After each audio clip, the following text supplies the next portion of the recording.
මේ වීඩියෝ එක කෑම යන දන්නේ නැති පිරිමි ළමයි හැමෝටම මේක ගෑනු ළමයි බලන්න එපා. මේක ස්කිප් කරලා දාන්න. අද අපි හදන්න යන්නේ රයිස් එකක්. මේක කියන්නේ කිසිම දෙයක් දන්නේ නැති පිරිමි ළමයින්ට තමයි මේක අපි අද කියලා දෙන්නේ. එකටම ලීස් ටික මෙන්න මෙහෙම පොඩි පොඩි තීරු වලට කපාගෙන ඉන්න ඕන.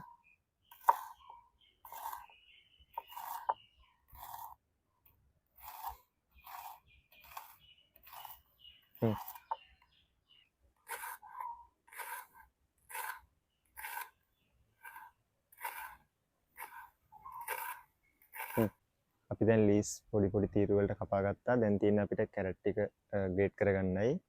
අපි බලමු කොහොමද ග්‍රේට් කරන්න කියලා.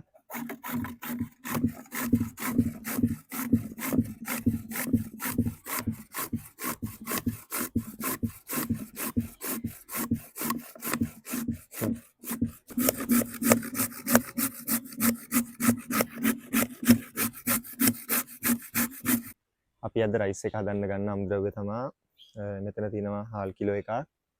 ඒ වගේම බිත්තර ගෙඩි 3ක්, ලොකු ලුණු ගෙඩියක්, එනසාල් තියෙනවා, ඉඟුරු කෑල්ලක් තියෙනවා, සුදු ලුණු තියෙනවා. ඊට පස්සේ තියෙනවා කැරටුයි ලීසුයි තියෙනවා, මස් කිලෝ එකක් තියෙනවා. සෝයා සෝස් තියෙනවා, පොල් තෙල් ස්වල්පයක් පොල් තෙල් තියෙනවා. දැන් අපි හාල් එක හොඳට හොදලා ඉවරලා වතුර ටික දාන් තියෙන්නේ. හාල් එකටම ලුණු කුඩු ස්වල්පයකුත් දා ගන්න ඕන. ඒ වගේම මේ හාල් එකට ඇලෙන්නේ නැති වෙන්න අපි පොල් තෙල් ටිකක් දා ගන්නවා. සාමාන්‍ය මේ මුඩියෙන් දෙකක් විතර දාගත්තොත් ඇති. එතකොට මේ හාල් එක එකට ඇලෙන්නේ නැති වෙනවා.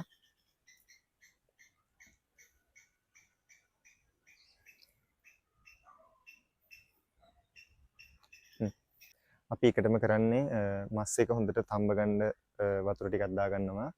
ඊට පස්සේ ගම්මිරිස් ටිකක් ඒ වගේම මිරිස් කුඩු ටිකක් වැඩියෙන් දා ගන්නවා. ඊට පස්සේ කහකුඩු ස්වල්පයක් කහකුඩු ගොඩක් දාන්නේ චුට්ටක් දා ගන්නවා. ඊට පස්සේ මේක දැන් අපි වතුරෙන් හොඳට තැම්බෙනකන් තම්බලා ඉවරලා තමයි මස් ටික බැද ගන්න ඕන. මේකට ලුණු කුඩු ස්වල්පයකුත් එකතු කර ගන්න ඕන.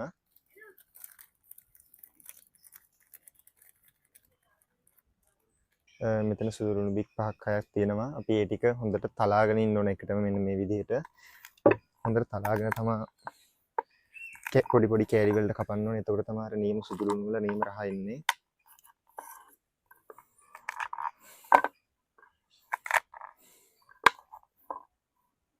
ඊට පස්සේ පොඩි පොඩි තීරු වලට කපන්න ඕන.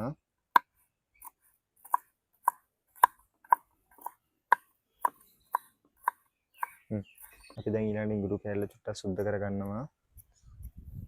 ඉඟුරු කෑල්ලත් තලාගෙන ඉවරලා අපි රයිස් එක දානවා. මේකෙන් ස්වභාවික රසය තමයි ගන්න අපි හදන්නේ. කෘතිම කිසිම දෙයක් දාන්නේ නැතුව.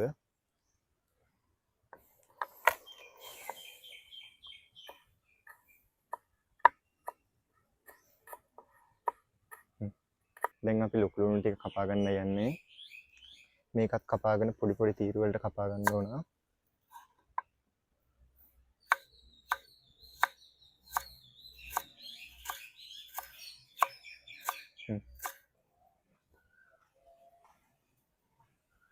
අම්බා හාල් වලින් උයාගත්ත බත් එක දැන් අපි මේක ටිකක් වෙලා නිමෙන්න තියෙනවා.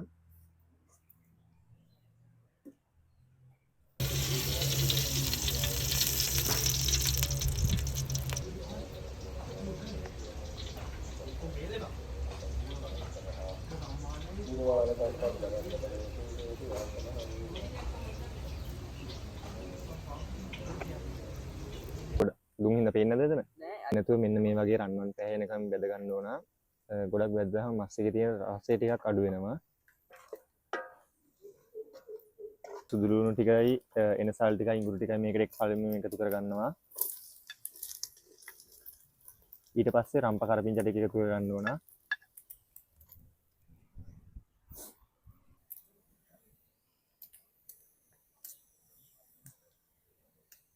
ටික හොඳට බැදුනට පස්සේ අපි ලොකු ලුණු ටික එකතු කරගන්නවා මේකට.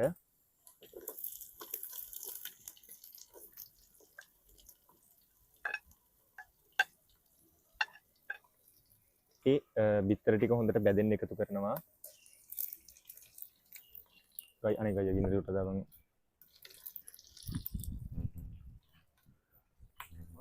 ඔව්.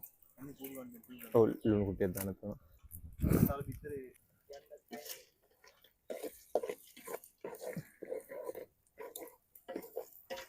තියෙන්නේ හැබැයි.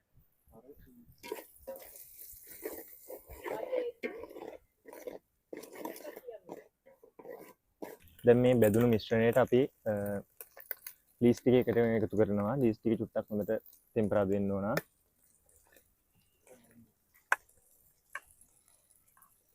අවසානයේ තමයි මේකට අපි කැරට් එකතු කරන්නේ.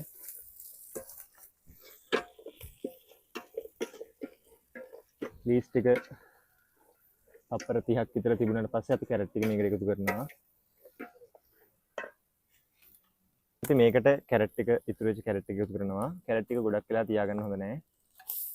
ඒ ගමන් බත් ටික එකතු කරන්න ඕන. කැරට් ටික ටික වෙලාවක් මේ වුණාට පස්සේ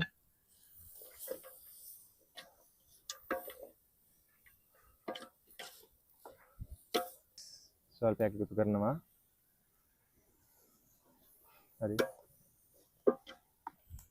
ඊට සෝයා සෝස් ටිකකුත් එකතු කරනවා අපි.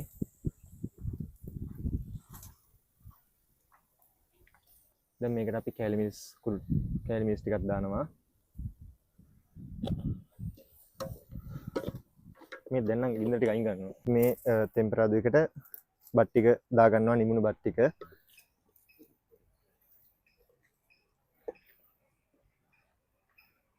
ඊට පස්සේ ටිකක් වෙලා මේ බත් එක ලිපේ චුට්ටක් මද ගින්දරේ තියෙනවා. පොඩ්ඩක් බත් එක පොඩ්ඩක් ෆ්‍රයි දෙන්න.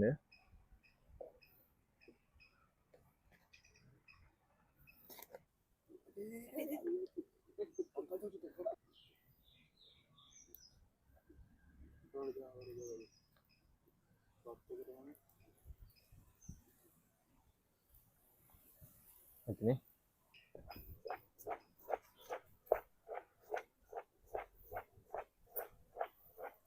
මේ තියෙන අපි අද බත් එක මේකේ දැන් තියෙන බත් කැර ටිකක් කුඩු කරගන්න ඕන.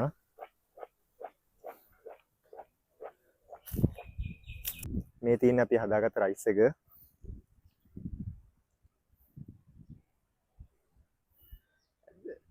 මේ තියෙන අපි කට්ටිය හදපු රයිස් එක අපි දැන් කට්ටියගෙන්ම අහලා බලමු මොන වගේ රහක්ද තියෙන්නේ කියලා. ගයියා අහලා බලන්න. මොකේ රහදක්ද? අහලා බලලා කියන්න බෑ විස්තරේ. සයිල් ගන්න බෑ විස්තරේ බලන්න. කොම්.